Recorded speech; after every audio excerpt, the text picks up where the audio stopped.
Halo, Assalamualaikum warahmatullahi wabarakatuh. Selamat datang di channel YouTube saya, Miftahul Riza. Pada video sebelumnya, saya sudah membahas bagaimana cara kita menabung saham ya, dengan membuat akun mandiri sekuritas. Nah, dari video itu ternyata banyak DM yang masuk. Yang pertama, Mas, sebenarnya saham itu apa?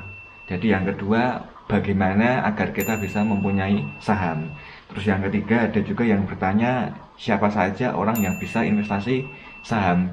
Kemudian ada juga yang bertanya, Mas, kenapa harus saham? Kenapa tidak investasi emas atau properti atau yang lain? Nah, itu ternyata masih banyak viewer yang masih bingung ya tentang saham itu apa. Nah, untuk menjelaskan tentang saham, saya akan menggunakan kaidah 5W1H ya. Nanti akan saya paparkan dalam video screenshot yang akan saya share di layar teman-teman semua. Oke. Ini adalah bagan alur atau flowchart yang saya buat dan saya pakai untuk menabung dan untuk investasi di saham. Cuman untuk menjelaskan ini semua kepada seorang pemula itu terlalu berat ya. Makanya saya membuat dan menyederhanakan beberapa topik atau poin-poin penting saja agar bisa dipahami semua orang ya, terutama bagi yang baru saja mau belajar. Nah, saya menjelaskan apa itu saham itu dengan kaidah 5W1H. Jadi, what, apa itu yang sedang kita pelajari, yaitu apa itu saham, kemudian where, di mana kita bisa membeli saham, kemudian ada why, mengapa harus saham, kenapa tidak yang lain, kemudian aja ada how, bagaimana agar kita bisa mendapatkan saham, kemudian ada who, siapa saja yang bisa invest di saham, dan when, kapan yang tepat untuk kita memulai investasi saham. Nah, ini akan saya detailkan lagi.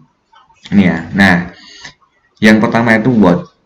Saham itu apa? Jadi saham itu adalah surat bukti kepemilikan suatu perusahaan.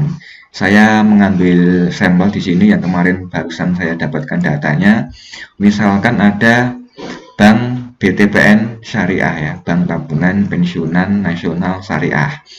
Dari 100% aset yang dimiliki oleh BTPN, mereka melepas asetnya atau melepas kurang lebih 30% dari yang mereka punya itu untuk dibagikan, untuk diperjualbelikan ke publik. Nah, sekian persen dari aset yang mereka lepaskan untuk diperjualbelikan itu namanya saham. Nah, saham berarti kita bisa membeli saham senilai 30% dari aset yang BTPN itu lepaskan. Di sini kita bisa membeli sekian persen dari situ.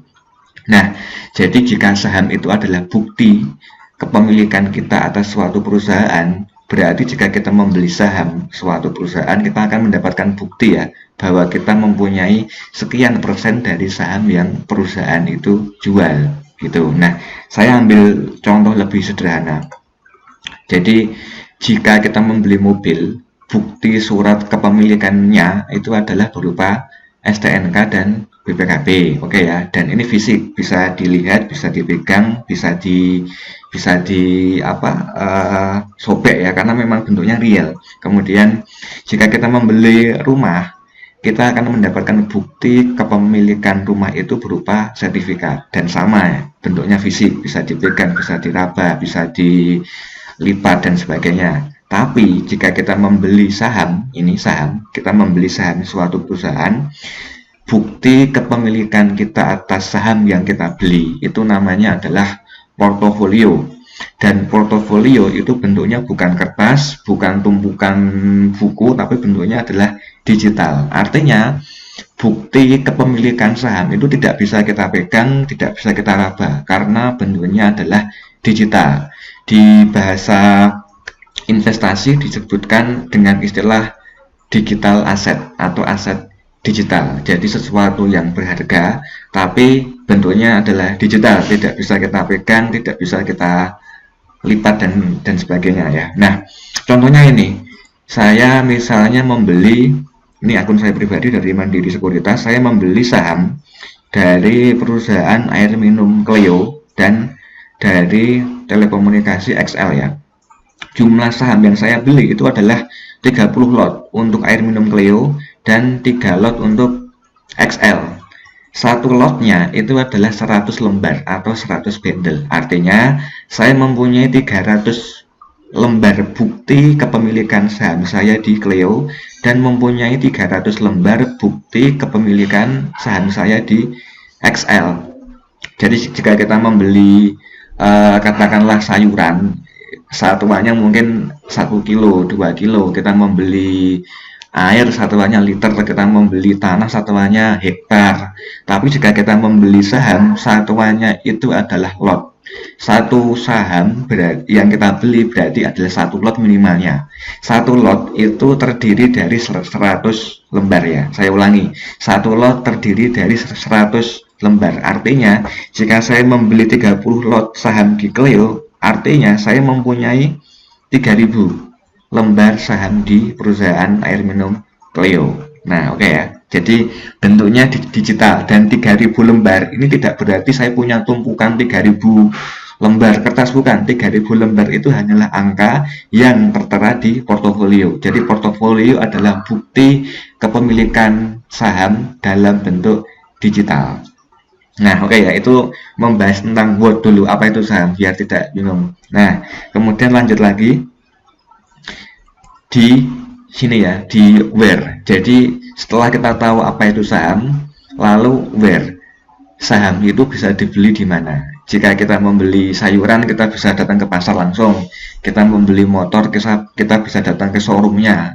Kita membeli properti, kita bisa beli di agen properti. Tapi jika kita membeli saham, kita tidak bisa datang langsung ke perusahaan itu. Contoh tadi, saya membeli saham dari perusahaan air minum Cleo. Saya nggak bisa masuk ke perusahaan, kemudian saya datang ke CS-nya, saya bilang saya mau beli saham Cleo, nggak bisa. Jadi semua pembelian saham itu diatur oleh BI, Bursa Efek Indonesia. Persyaratannya jika kita mau membeli saham suatu perusahaan harus melalui pialang atau pihak ketiga atau broker, atau biasa disebut dengan perusahaan sekuritas, yaitu perusahaan-perusahaan yang memfasilitasi kita untuk melakukan pembelian dan penjualan saham. Nah, di Indonesia itu ada ratusan, ada Bahana, ada BCA Sekuritas, ada BNI Sekuritas, ada Dana Reksa dan sebagainya. Ada yang di bawah naungan BUMN,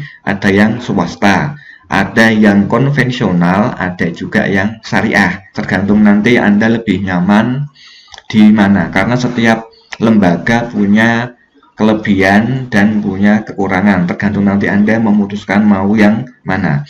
Kalau saya pribadi, saya menggunakan akun perusahaan sekuritas dari Mandiri Sekuritas, karena alasan pertama karena dia BUMN, jadi di bawah naungan negara. Jadi seandainya ada apa-apa, negara bisa ikut tanggung jawab. Berbeda dengan swasta, nanti jika ada apa-apa pertanggungjawabannya mungkin agak susah ya.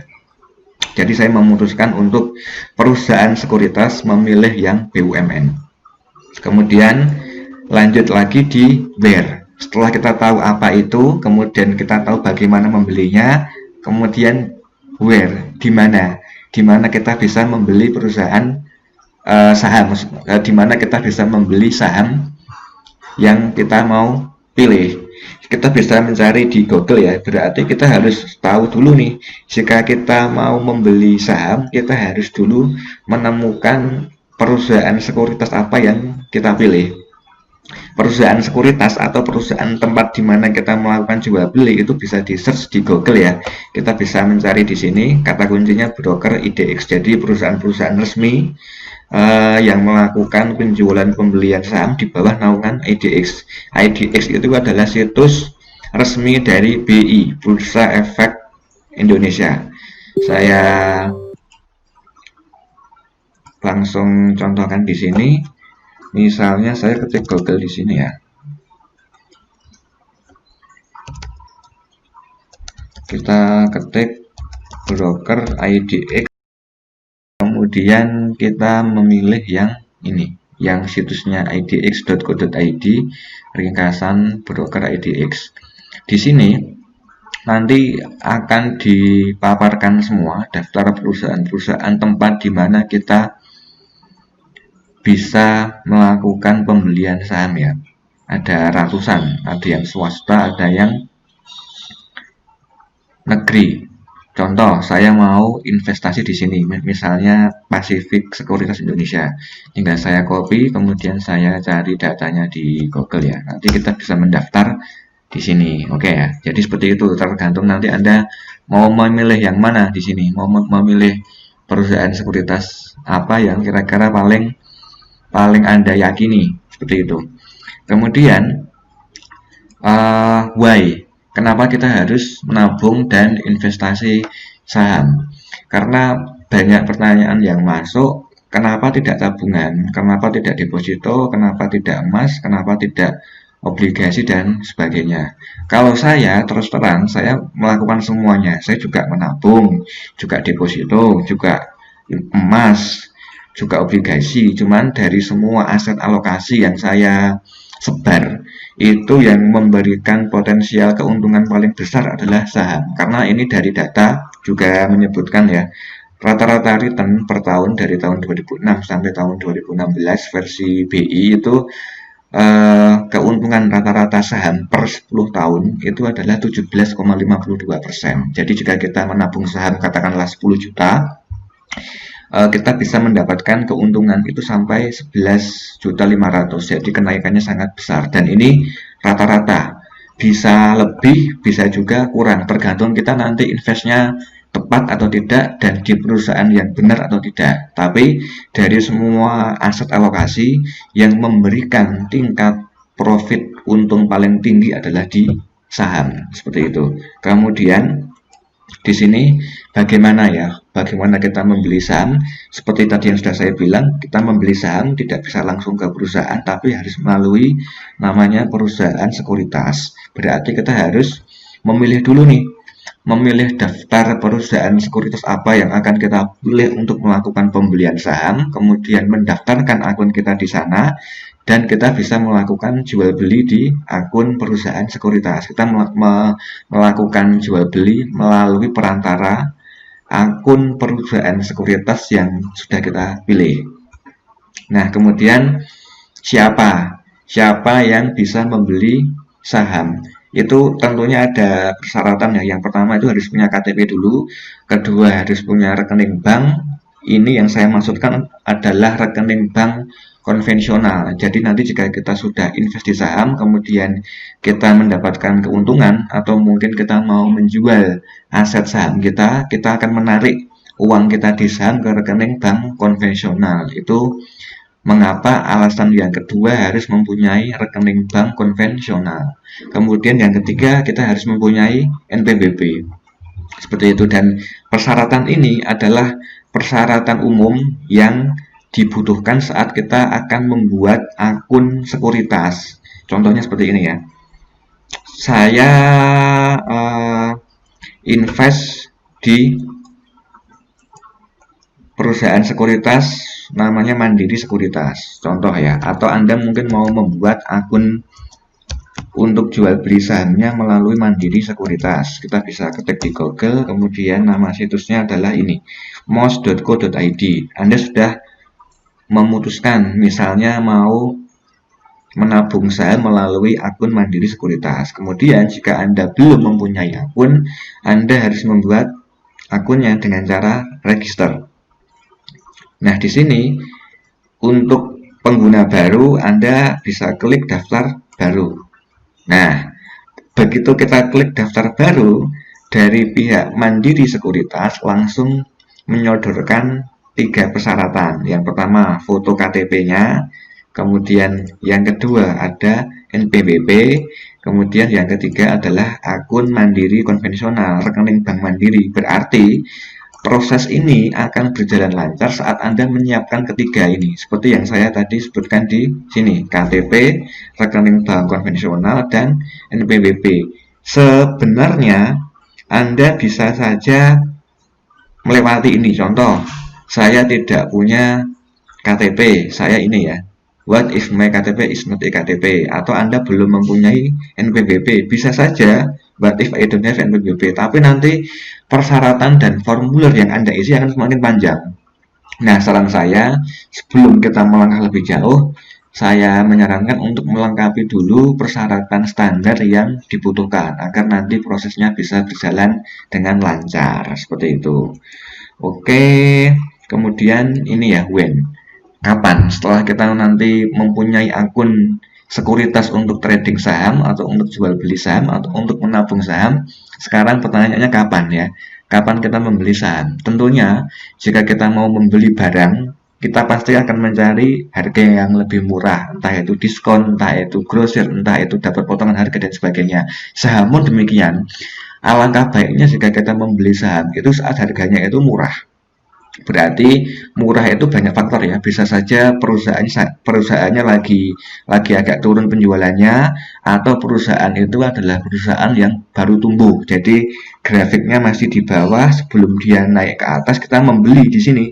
Membeli saat penjualan perusahaan itu masih di bawah. Jadi dapat harga murah. Saat perusahaan itu nanti ada di puncak penjualan, saat perusahaan itu labanya tinggi, kita mendapatkan spare keuntungan baru kita jual. Jadi kita akan mendapatkan untung dari harga yang kita beli saat murah dan saat harga itu naik. Itu yang dinamakan dengan investasi ya. Tapi nah, jika kita membelinya di saat turun, kemudian perusahaan itu suatu hari dia juga bangkrut atau penjualannya menurun, kita juga rugi. Jadi di sini sama-sama fair ya. Jadi jika perusahaan itu untung, kita juga untung. Jika perusahaan itu rugi, kita juga akan mengalami kerugian. Tergantung nanti Anda memilih mana yang paling tepat timingnya untuk membeli saham. Caranya adalah dengan melakukan screening atau filtering, atau dengan cara memilih dan memutuskan mana saat yang paling tepat untuk membeli. Nah, untuk tahu kapan saat yang tepat untuk membeli, kita bisa cek ya di Yahoo Finance atau di tradingview.com. Contoh, saya di sini misalnya klik Finance Yahoo ya, atau Yahoo Finance, agar saya tahu kondisi keuangan perusahaan yang mau saya beli sahamnya. Contoh ya, di sini saya akan menginputkan di sini search for new symbol and or companies. Jadi saya harus tahu dulu nih kode-kode perusahaan yang mau saya investasikan uang saya di sana itu kodenya apa. Caranya itu saya harus buka ini, buka IDX ya, idx.co.id. Itu adalah situs resmi dari Bursa Efek Indonesia. Kemudian daftar perusahaan yang akan saya nanti beli sahamnya, daftarnya bisa lihat di sini di data pasar. Kemudian kita bisa pilih yang ringkasan saham. Di ringkasan saham ini nanti ada sekian banyak perusahaan yang sahamnya bisa kita beli, atau daftar perusahaan yang sudah IPO, Initial Public Offering, yang melepas sahamnya. Nah, di sini saya pilih semua, kemudian saya cari. Nah, di sini muncul ya daftar-daftar perusahaan yang sahamnya bisa kita beli. Misalnya Astra Agro Lestari, kode sahamnya adalah ini, AALI. Oke ya, kemudian contoh saya misalnya mau membeli sahamnya misalnya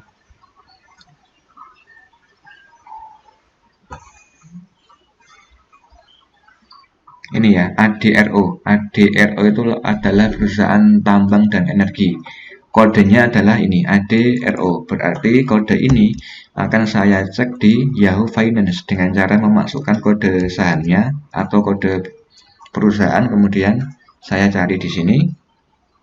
Nah, kemudian agar saya tahu grafik perusahaan Adaro, saya akan klik yang bagian chart. Oke, saya cek dulu di sini. Oke ya, ini data 6 bulan, six month ya.